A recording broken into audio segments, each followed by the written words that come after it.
ಪ್ರಿಯರೇ, ದಿನದ ಬದುಕಿಗೊಂದು ಕ್ರಿಸ್ತನ ಈ ದನಿ ನಮ್ಮೆಲ್ಲರಿಗೂ ಪ್ರೇರಣೆ ಆಗಲಿ. ಪ್ರಭುವಿನ ದೈವದರ್ಶನ ನಂತರದ ಬುಧವಾರ, ಜನವರಿ 8, 2025. ಮಾರ್ಕನು ಬರೆದ ಪವಿತ್ರ ಶುಭ ಸಂದೇಶದಿಂದ ವಾಚನ.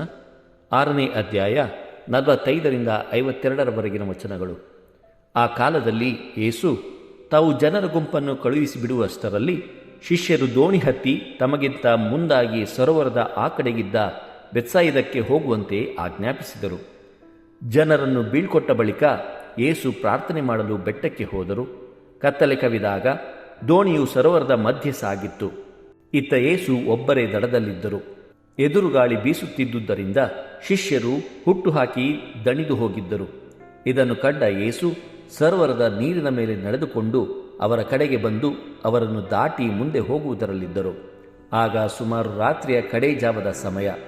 ಸರೋವರದ ಮೇಲೆ ನಡೆದು ಬರುತ್ತಿದ್ದ ಯೇಸುವನ್ನು ಶಿಷ್ಯರು ನೋಡಿದರು. ಭೂತವೆಂದು ಭಾವಿಸಿ ಭಯದಿಂದ ಚೀರಿದರು. ಅವರೆಲ್ಲರೂ ಯೇಸುವನ್ನು ನೋಡಿ ದಿಗಿಲುಗೊಂಡಿದ್ದರು. ತಕ್ಷಣವೇ ಯೇಸು ಅವರೊಡನೆ ಮಾತನಾಡುತ್ತಾ, ಭಯಪಡಬೇಡಿ, ಬೇರೆ ಯಾರೂ ಅಲ್ಲ, ನಾನೇ, ಧೈರ್ಯದಿಂದಿರಿ ಎಂದು ಅವರೊಡನೆ ಮಾತಾಡಿ ದೋಣಿಯನ್ನು ಹತ್ತಿದರು. ಆಗ ಎದುರುಗಾಳಿ ನಿಂತು ಹೋಯಿತು. ಶಿಷ್ಯರು ಬೆಕ್ಕಸ ಬೆರಗಾದರು.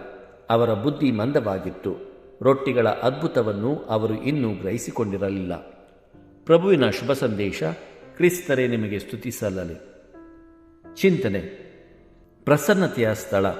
ಪ್ರಭು ಯೇಸು ಕ್ರಿಸ್ತರಲ್ಲಿ ಆತ್ಮೀಯ ಸಹೋದರ ಸಹೋದರಿಯರೇ, 5,000 ಜನರಿಗೆ ಭೋಜನ ನೀಡಿದ ನಂತರ ಯೇಸು ಪ್ರಾರ್ಥಿಸಲು ಬೆಟ್ಟಕ್ಕೆ ತೆರಳುತ್ತಾರೆ.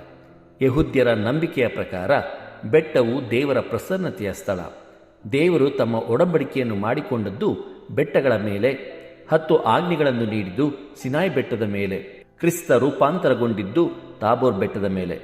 ನಮಗಾಗಿ ಯೇಸು ಶಿಲುಬೆಯಾತನೆ ಮತ್ತು ಮರಣವನ್ನಪ್ಪಿದ್ದು ಕಲ್ವಾರಿ ಬೆಟ್ಟದ ಮೇಲೆ. ಹೀಗೆ ಬೆಟ್ಟವು ದೇವರ ಪ್ರಸನ್ನತೆಯ ಸ್ಥಳವಾದರೆ, ಸಮುದ್ರ ಸಾಗರವು ಪಿಶಾಚಿಯ ದುಷ್ಟಶಕ್ತಿಗಳ ವಾಸಸ್ಥಾನವೆಂಬುದು ಯೆಹೂದ್ಯರ ನಂಬಿಕೆಯಾಗಿತ್ತು. ಹಾಗಾಗಿ ಕ್ರಿಸ್ತ ನೀರಿನ ಮೇಲೆ ನಡೆದು ಬಂದಾಗ ಭೂತವೆಂದು ಭಾವಿಸಿ ಶಿಷ್ಯರು ಹೆದರಿದರು ಮತ್ತು ತಮ್ಮ ಕುರುಡು ವಿಶ್ವಾಸವನ್ನು ತೋರ್ಪಡಿಸಿದರು. ಕ್ರಿಸ್ತ ಸಮುದ್ರವನ್ನು ಶಾಂತಗೊಳಿಸುವುದರ ಮೂಲಕ ಶಿಷ್ಯರಿಗೆ ಧೈರ್ಯ ತುಂಬುತ್ತಾರೆ ಹಾಗೂ ಸಮುದ್ರದ ಮೇಲೆ ನಡೆಯುವುದರೊಂದಿಗೆ ದುಷ್ಟಶಕ್ತಿಗಳು ನಮಗೆ ಅಧೀನವಾಗಿತ್ತು ಎಂದು ಸಾಬೀತುಪಡಿಸುತ್ತಾರೆ.